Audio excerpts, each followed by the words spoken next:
तो जानते हैं कि हम लोग किस तरह से एक डाइलेक्ट्रिक काम करता है, एक डाइलेक्ट्रिक के अंदर मॉलिक्यूलर अरेंजमेंट क्या होता है और क्यों इसे हम लोग डाइलेक्ट्रिक बोलते हैं। तो इसके लिए बेस्ट एग्जांपल हम लेके चलते हैं एक वुडन इंसुलेटर का।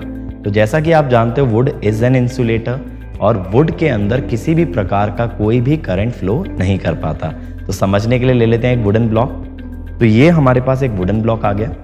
अब इस वुड की अगर हम बात करें तो आपने बचपन में काफ़ी एग्जांपल्स देखे होंगे कि किसी भी लाइव वायर को टच नहीं करना, किसी इलेक्ट्रिकल सर्किट को टच नहीं करना।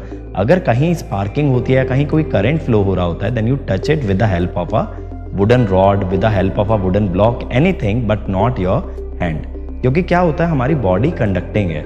जब हम किसी करंट को टच करते हैं तो that current flows through our body. But wood एक इंसुलेटर है, वो करंट तो फ्लो नहीं कर पाएगा, तो that also helps us safeguard the operator. तो अब इस वुडन के ब्लॉक के अंदर क्या हो रहा है, किस तरह से ये इंसुलेटर बन रहा है, ये समझने के लिए ये जानना ज़रूरी है कि इसके अंदर का मॉलिक्यूलर स्ट्रक्चर क्या होगा। तो चलिए देखते हैं क्या होता है। तो जब हम ये देखते हैं वुडन ब्लॉक के अंदर कितने सारे एटम्स प्रेजेंट हैं, तो और डिटेल में समझने के लिए एक एटम ले लेते हैं। तो लेट्स टेक एन एटम। तो ये एटम हमारे पास आ गया। तो अगर हम इसको जूम करें तो आप देख सकते हैं सेंटर में इसके न्यूक्लियस है और इसके चारों तरफ ये इलेक्ट्रॉन रिवॉल्व कर रहे हैं। अब ये इलेक्ट्रॉन्स का जो सेंटर है वो भी न्यूक्लियस पे लाई करता है और न्यूक्लियस तो खुद ही न्यूक्लियस यानी कि सेंटर है। तो जब ये दोनों का सेंटर न्यूक्लियस पे ही लाई कर रहा है तो इनके बीच का डिस्टेंस क्या हुआ, 0। और इसी वजह से कहते हैं कि डाइपोल मोमेंट इज 0। अब आप में से बहुत सारे लोग कनेक्ट नहीं कर पाए होंगे कि सर कैसे डाइपोल मोमेंट 0 हो गया। तो पहले हम एक डाइपोल का कॉन्सेप्ट समझते हैं और डाइपोल मोमेंट की डेफिनेशन देखते हैं। उसके बाद हम वापस से बात करेंगे कैसे एक एटम के अंदर डाइपोल क्रिएट होता है। तो आइए समझते हैं और डिटेल में।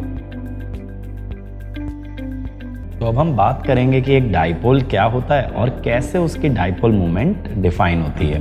तो सबसे पहले समझते हैं डाइपोल क्या होता है। एक डाइपोल को इन जनरल हम बोलते हैं it is a set of two opposite charges separated by a distance. ये आपको मैक्सिमम बुक्स के अंदर डेफिनेशन मिलेगा, लेकिन ये डेफिनेशन इनकम्प्लीट है क्योंकि मैं कहता हूँ इसके अंदर एक चीज़ और ऐड होना चाहिए। What is that thing? That these two charges are bound to each other. जैसा हमने देखा एक एटम के अंदर एक पॉजिटिव और एक नेगेटिव चार्ज होता है और वो दोनों एक ही एटम का हिस्सा होते हैं। तो that is how the positive and the negative charges are bound together. तो चलिए सबसे पहले डेफिनेशन लिख लिया जाए। तो a dipole is a set of two opposite charges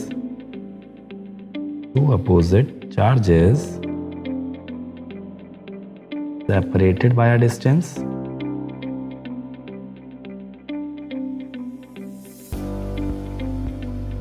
and bound to each other। अब आपके माइंड में ये क्वेश्चन आ रहा होगा कि सर इसका डाइपोल मोमेंट कैसे डिफाइन होगा। तो डेफिनेटली बात करेंगे इसके डाइपोल मोमेंट पे भी।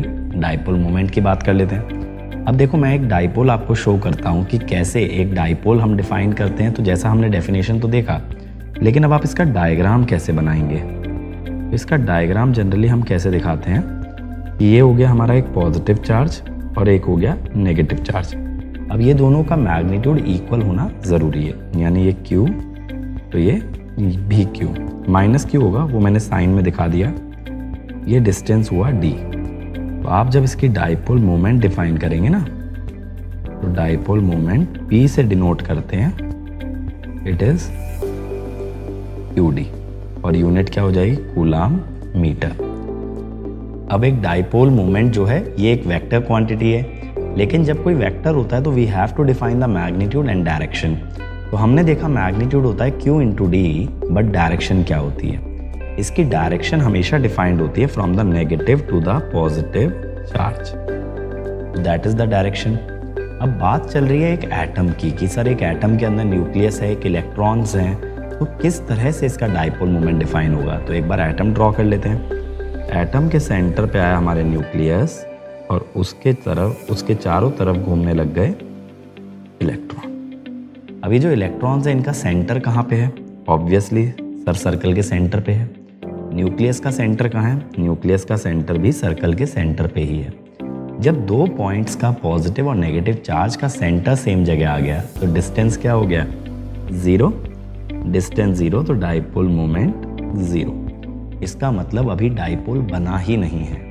तो एक्चुअली अगर हम एक बात करें नॉर्मल एटम की तो उसके अंदर डाइपोल मोमेंट 0 होता है, बट आप और डिटेल में जाओगे तो you can discuss about the spin dipole moment और ऑर्बिटल डाइपोल मोमेंट, वो सब चीज़ें अभी नहीं डिस्कस कर रहे हैं। इन जनरल एक एटम का डाइपोल मोमेंट 0 होना चाहिए। लेकिन अब हम क्या करते हैं, हम लगा के देखते हैं इलेक्ट्रिक फील्ड और फिर समझते हैं कैसे एक डाइपोल डेवलप होता है, कैसे उसकी डाइपोल मोमेंट होती है, कैसे पॉजिटिव और नेगेटिव चार्जेस पे फोर्स लगता है। तो that will be happening when we apply a electric field to an atom.